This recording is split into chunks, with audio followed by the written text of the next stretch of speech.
இசைஞானி நாயனார். இசைஞானி நாயனார் 63 நாயன்மார்கள்ல ஒருவர். அவர பத்தின வரலாற பத்தி இன்னைக்கு பார்ப்போம். அவர் எங்க பிறந்தாரு? எங்க முக்தி அடைந்தாரு? அவர் செய்த தொண்டு என்ன? இவற்றையெல்லாம் பத்தி நம்ம இன்னைக்கு பார்ப்போம். இசைஞானியார் என்பவர் சைவ சமயத்தில் நாயன்மார்கள் என போற்றப்பெறும் 63 உள்ள 3 பெண்மணிகளில் ஒருவராவார். இவர் சைவ குரவரான சுந்தரமூர்த்தி நாயனாரின் அன்னையாவார்.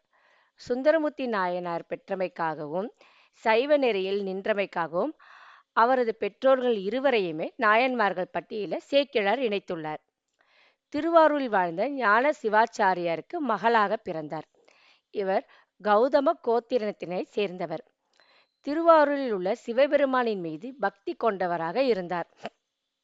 இசைஞானியார் திருமண பருவத்தை அடைஞ்சதும் ஞான சிவாச்சாரியார் சிவபக்தரான சடைய நாயனார் என்பவருக்கு திருமணம் செய்து வைத்தார்கள். திருவாரூர் பெருமான் அடிகளை மறவாத நெஞ்சமுடையவர்.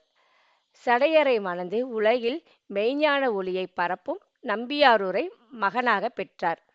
இறைவனடி சேர்ந்தார். இசைஞானியார் சடைய நாயனார் தம்பதியினருக்கு மகனாக சுந்தரமூர்த்தி நாயனார் பிறந்தார்.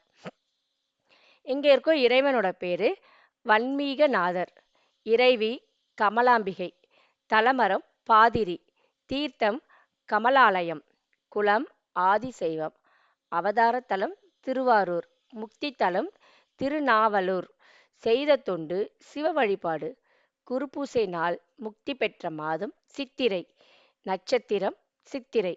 வரலாறு: சடைய நாயனார் துணைவியார் சுந்தரரை சைவ உலகத்திற்கு கொண்டு வந்தவர்.